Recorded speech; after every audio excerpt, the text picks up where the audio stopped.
こんにちは、つむぎです。ルーさんです。今回は前回到着した八丈島空港からかぶり G2 でさらに南にある離島青ヶ島まで行ってみたいと思います。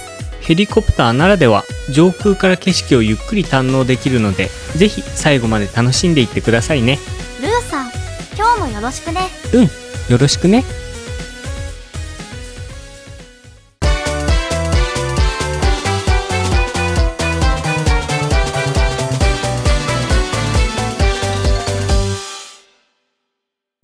それじゃあ早速機体を立ち上げていきましょう。一応コールド&ダークからの指導方法を覚えてはきたんですが、例によってここは早送りで、今度コールド&ダークからエンジン始動までの解説作りましょうかね。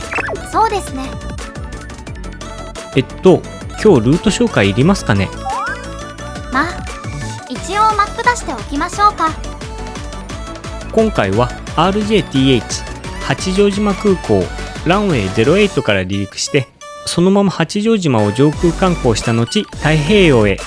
青ヶ島に着いたら今度は青ヶ島を上空から眺め、最後は RJ7HA 青ヶ島ヘリポートに着陸します。ダーミンのフライトプランはこんな感じですね。それじゃあそろそろ滑走路に向かいましょうか。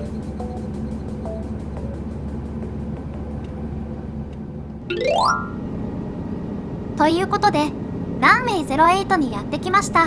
左手の景色が素晴らしいので、今回も機外指定にしていきましょうか。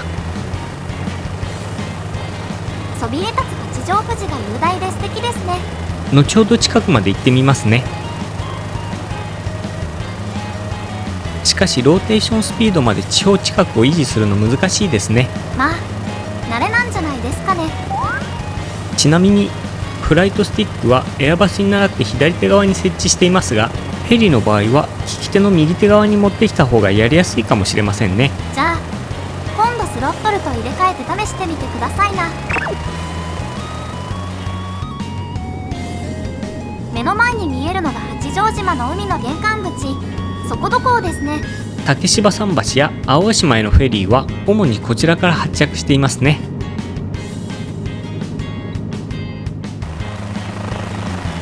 ちょっと手疲れてきちゃったから早くトリム取りたいんだけど。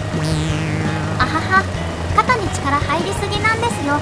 というか先に安定させてから遊覧ポイント巡ればよかったんじゃない？一度外洋に出て安定させてから戻ってくればよかったね。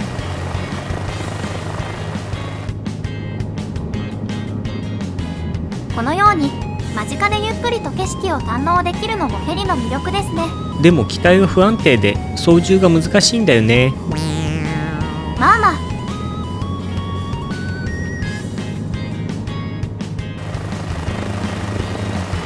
空港を離陸する時にも少し見えてましたが、奥に見えるのが八丈小島です。以前は有人島でしたが、現在は人の住んでない無人島ですね。それじゃあそろそろ青ヶ島に向かいましょう。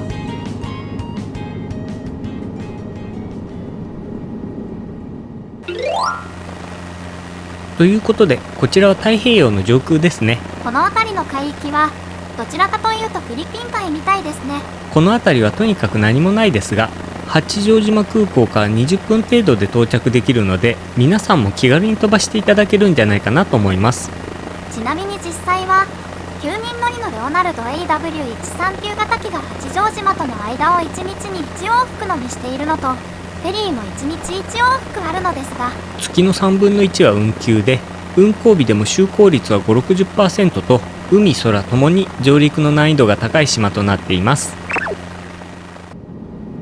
ということで前方に青ヶ島が見えてきました。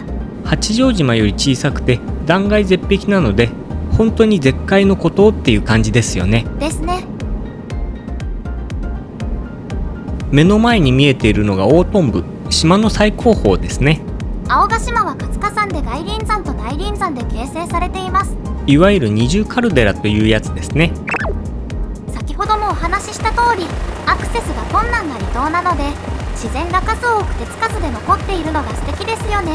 でも最近は海外のサイトで死ぬまでに見るべき世界の絶景13選と紹介されたことで観光客が増えてしまっているみたいですね。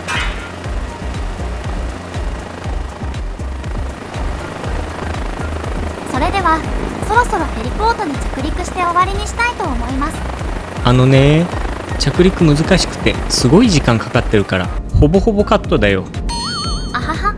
なんかね、ビル屋上のヘリパッドより難しかった。まあビルの屋上の方が目標として分かりやすいですからね。ということでまだだな。じゃあもたついてる間に告知しておきましょうか。そうですね。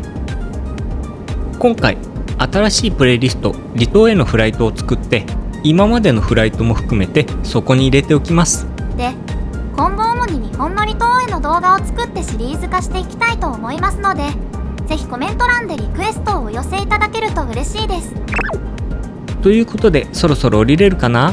青ヶ島フェリポートの高度は895フィートほどですね。巡航中ちょっと高すぎたんだよね。2000フィートほどで良かったのかもしれないですね。お疲れ様でした。